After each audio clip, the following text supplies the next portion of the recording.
যে মাসুমের কান্না আপনারা সহ বিশ্ব মিডিয়া দেখেছিলেন, দেখেন সেই মাসুমের বাড়িতে এখন নদীর বাঁধে আবার পানি আসছে।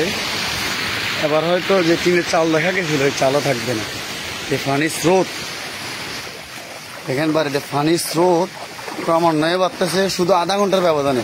8:30 থেকে পানি আসা শুরু হয়েছে। প্রবল রোদের ভিতরে ইন্ডিয়া থেকে আচমকা, কোনো কথা নাই, ডিক্টার নাই, দাদা বাবুরা আমাদেরকেই উপহার দিয়ে দিয়ে ধ্বংস করে দিচ্ছে। আমি কিছুক্ষণ আগেও এখানে বালিতে দাঁড়িয়ে লাইভ করছিলাম, ঠিক 20 মিনিট আগে। দেখেন 20 মিনিট পরের অবস্থা, এত স্রোত যে এখানে দাঁড়িয়ে থাকা অসম্ভব। দাঁড়িয়ে তো দূরে থাকে, এখানে এখন হয়তো সাধারণত স্পিড বোট এখানে দাঁড়াতে পারবে না, এত স্রোত। এখানে স্রোতের অবস্থা। এটা হচ্ছে আমার ঘরের পিছনের অবস্থা। এটা হচ্ছে সেই মুহুরী নদী, ফেনী পরশুরাম পশ্চিম এলাকা আলতাফ আলী চৌধুরী বাড়ির পিছনে যে ভাঙন। রোদের কারণে আমার ক্যামেরা ফোকাস মারতেছে না, এত স্রোত। এটা আসলে সরজমিনে না আসে আপনাদেরকে বোঝানো যাবে না, আপনারা আওয়াজে বুঝতে পারতেছেন। এটা সেই পশ্চিম এলাকা মুহুরী নদীর ভাঙন, যেখানে ঠিকাদার গত 2 দিন কাজ চালাচ্ছিল জিও ব্যাগ 5 বালি দিয়ে।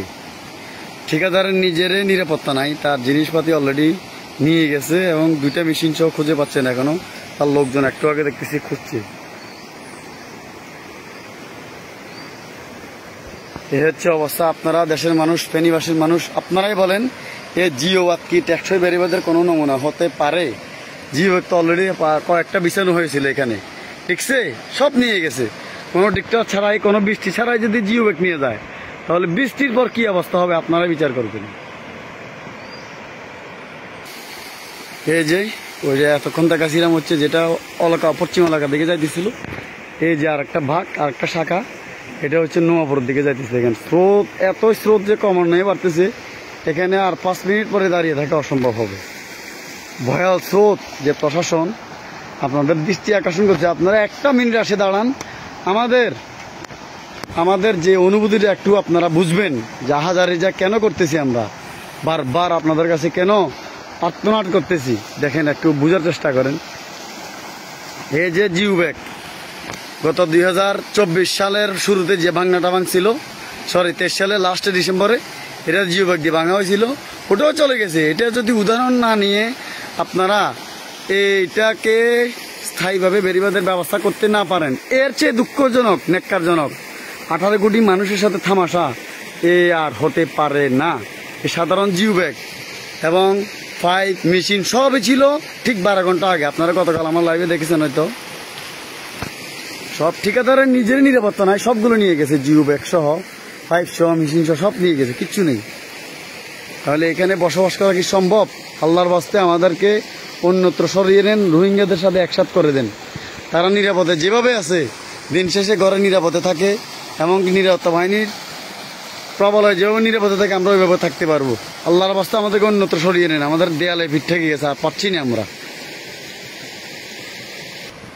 পানি ক্রমান্বয়ে বাড়তেছে, বাড়তে বাড়তে এই যে আমাদের জামে মসজিদ সব পুরো নোয়াপুর পশ্চিম এলাকা 2টা গ্রামে অলরেডি তলিয়ে গেছে।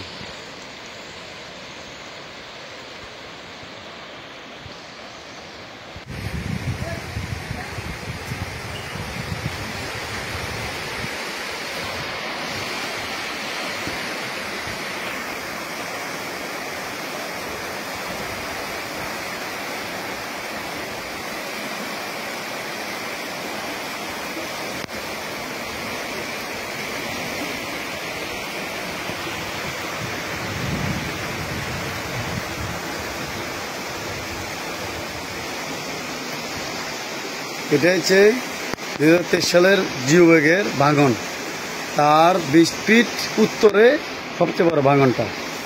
জিও ব্যাগগুলো দেখাচ্ছে, জিও ব্যাগ পানির স্রোতের কাছে, জিও ব্যাগ শিশু বাচ্চা মাত্র, অসহায়। জিও ব্যাগ বলে আমি তোমার কাছে ব্যর্থ, আমি পারবো না তোমার সাথে, তোমার শক্তি অনেক। পানি বলে হ্যাঁ, এত বুঝার পরেও কেন আমাকে দিয়ে আবার বাঁধতেছ? সেই বাঁধ